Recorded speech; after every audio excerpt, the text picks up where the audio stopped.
It's time for our Seen and Unseen segment, where we examine the stories behind the headlines. And for that, we turn to Fox News contributor Raymond Arroyo, safely back from the border. And between your reports, Raymond, you've been watching Biden's summit with Vladimir Putin. Now, some in the media were really trying their hardest to spin Biden's stature before it even started. The handshake, Biden looked Putin in the eye with a smile. Putin looked away. It's about how you project strength. Who goes first? Who extends their hand first? Exactly. And there was that moment Biden of did hesitation. extend. There was that handshake, and it was a significant handshake. Oh, my.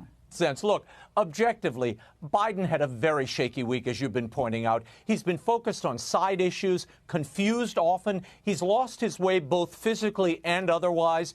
And just look at him next to Vladimir Putin, please. The body language tells the tale. Putin's taking space. He's man-spreading. He looks like a mafia don accepting tribute.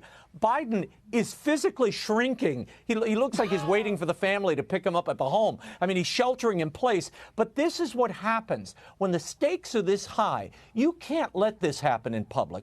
Who's controlling the room? It's not Biden. And for comparison's sake, look at Trump and Putin's bilat. Look at that. Trump is ceding no physical ground to him at all, Laura. He's taking the space. That's a challenge physically, just optically. Well, I mean, Trump looked comfortable. Like he looked comfortable in a room with other leaders who, they're strong leaders. I mean, Angela Merkel is not a dumb person. She's a really smart person. Macron might not be large in stature, but he's not a dummy. And, you got Putin, who's a killer. I mean, he is a killer.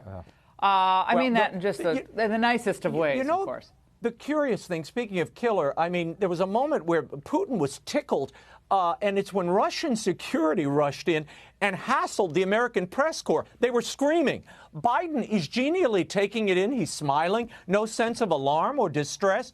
Again, he always seems to be in the wrong play, Laura, unaware of what's happening. Let's hope the bilat went better than this final press conference, and boy, was he pooped when he began. Hello, everyone. Well, I've just finished the last meeting of this week's long trip, the U.S.-Russian summit. I caught part of President Putin's press conference. We rallied our fellow democracies to make concerted commitments.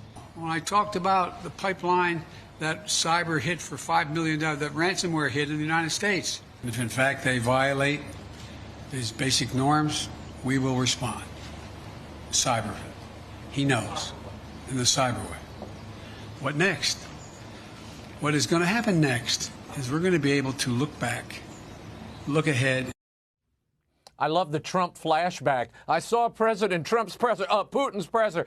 He's unsteady, Laura. The cognitive difficulties are more apparent in these big moments. One wonders what's really going through Putin's mind, though, when he saw Biden shuffle in with his note cards. Now, Raymond, this was so disturbing, not just because we have see someone in decline. Someone in decline pushed out onto the world stage who looks like he should be finding the tapioca bowl. Okay, it was just wrong. It's terrible to do that to someone. But now it's serious because it has national and international consequences.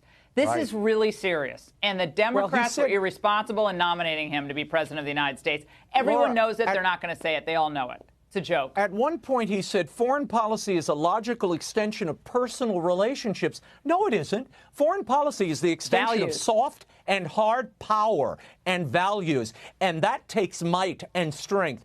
And we didn't see much of it today. You know, he made a big deal of saying there were no angry or hyperbolic exchanges with Putin. No, it seems he saved those for that CNN reporter you played earlier. Now, he later apologized. I want to play that and listen to the end of this, Laura. He gives us insight into his thinking as he went into this bilat with Putin. Listen. I owe my last question an apology. I shouldn't have been such a wise guy. Look, to be a good reporter, you got to be negative. You got to have a negative view of life. Okay, it seems to me the way you never ask a positive question. There's a value to being realistic and put on an optimistic front, an optimistic face. So basically, this is an optimistic front, Laura. He knows nothing's coming of this thing. Why do the summit at all? No wonder Putin trashed him. When asked what they talked about, he offered, "We talked about what his mother said." By the way, you I'm sound not lying. like Boris from the old Rocky and Bullwinkle right there. That was a really bad Russian accent. Okay. There was one positive Biden performance on late night. Here's the deal. Nobody's better than you. And I know we can do better than that. No joke. Well, I appreciate that, sir. I appreciate you, Merv. So, Met the guy that runs England, Boris Karloff, Boris Johnson. Excuse me. Then I met the high school kid who runs France, Macaroni. Had tea with the Queen. I'm the president guy. Come on. Laura, that Biden's a lot more snappy than the other guy. And, you know, as Biden would say, Joey, keep 'em laughing. Back to you, Shannon. Thank you, Brett.